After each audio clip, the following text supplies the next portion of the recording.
Mark Sweetwood is the managing editor of The Vindicator in Youngstown, Ohio. Good Italian town. He and his wife Mary are new to Ohio, but old friends of Thurber, who Mark first met as a freshman in an American literature class at Bradley University in Peoria, Illinois. That's amazing. That's great.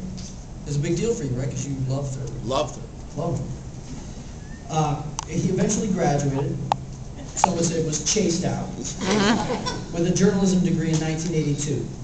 Clearly unable to spot trends, Mark has stubbornly worked at newspapers in Illinois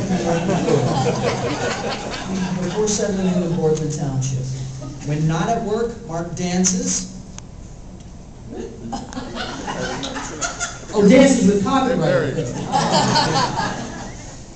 When not at work, Mark dances with copyright infringement with his own blog, Mark's World, and welcome to it. His second cat, hold on.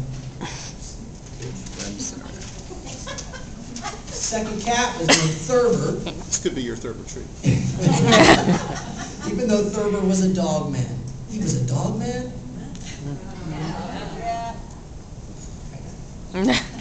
While his writing and editing have received numerous industry awards over the years, he considers the Thurber treat his Pulitzer.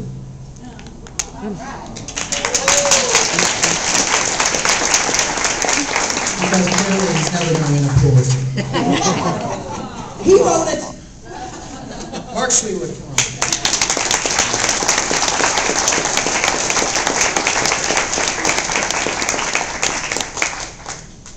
Can you hear me in the back? My piece, by the way, thank you very much. It actually is my Pulitzer.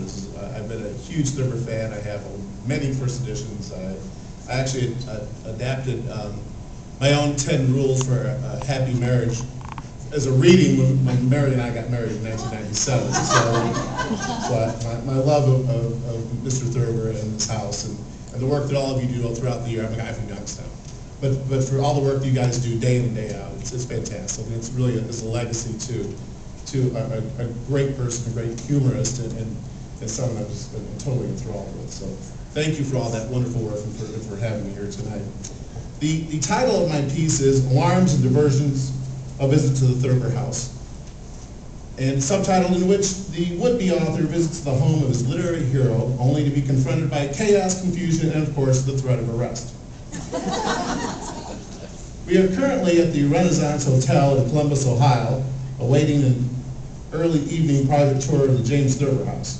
Of course, this is all the result of a curious and chaotic course of events. Only now, after a stiff drink or three, have my nerves calmed enough so that I can properly relate our story.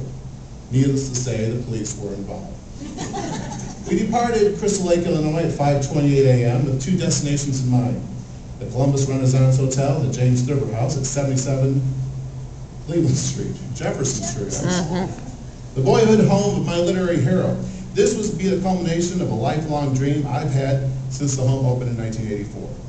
This is stage one of a two-stage plan to get us to Mary's mother's house in Corny, New York in time for an Italian Thanksgiving feast.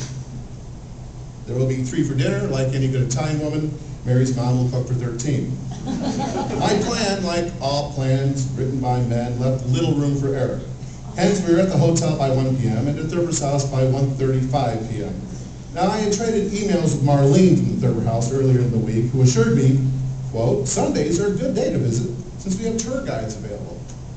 In addition, she wrote, safely assume we're open unless I email you again. She did not. We safely assumed.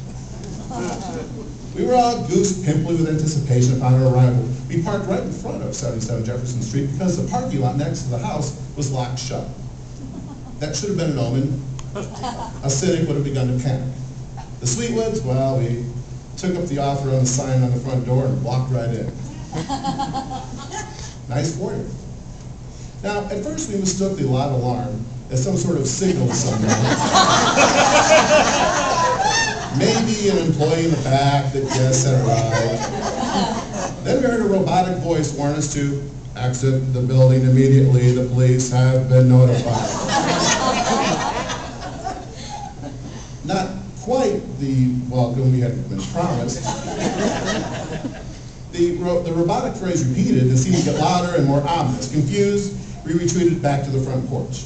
Why would the door at this national landmark, a plaque assures it's a national landmark right there on the front porch, be unlocked if the house was closed? Why would the house be closed when the sign clearly says it is open on Sundays? And I have evidence if you look closely.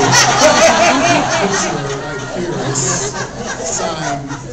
You can all get closer. It says it's open from 1 to 4 on Sunday.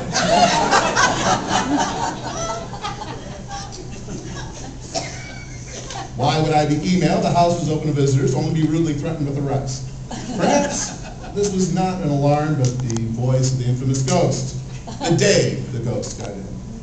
Our minds whirled. That whirling coincided, by the way, with the lights marking the arrival of the first set of officers and a policeman. The alarm had stopped, apparently convinced of our retreat, only to be started up again when the officers entered. By then, 2 more visitors arrived, convinced too by Thurber House staff that volunteers would be running tours from 1 to 4 p.m. They were locals and could easily reschedule. We had driven 413 miles, and I had Griswolded this stop in an impenetrable schedule, calling for our departure at 6 a.m. the following morning, some 7 hours before the house would allegedly be open again. A squad car now joined the policeman at the scene, apparently alerted by the new set of alarms set up by the first set of officers. I am convinced Jefferson Street had not seen so much commotion since the day the dam broke. Certainly, it had seen so much confusion. I have a picture of the police van. This is the second squad car.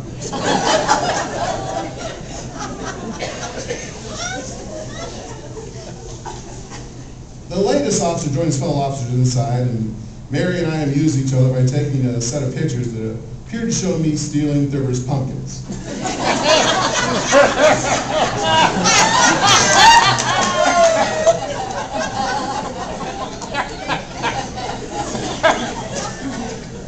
For that, I received a Thurber sliver from Thurber's porch. I was beginning to turn a little surly. That's a great house. I've never been in Thurber's house before, one of the officers said as he exited. The officers declined to have their pictures taken. Nothing good ever comes out of having our pictures taken. They did contact the alarm company, and someone was either going to show up to disable the alarm or call Thurber House staff to alert them that the door was unlocked, and visitors, now numbering 4, were threatening to get unruly, or at least threatening to take a pumpkin home as a souvenir. Within 20 minutes, Chuck arrived. He was in charge of maintenance for the Jefferson Center, which oversees the Thurber House property. He let the 4 of us in, disabled the alarm, apologized for the missing volunteers, but further explained he could not stay as his mother was waiting in his car. We agreed he'd call us at 4 p.m. back at Renaissance to arrange the full private tour treatment later in the evening. We headed back to the Renaissance, hopeful of a well-stocked bar. Optimistically speaking, the worst we could expect are more alarms at night. Thank you, that's my story.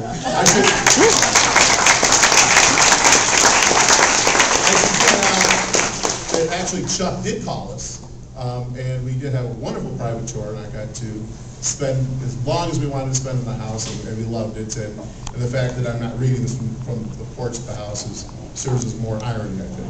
But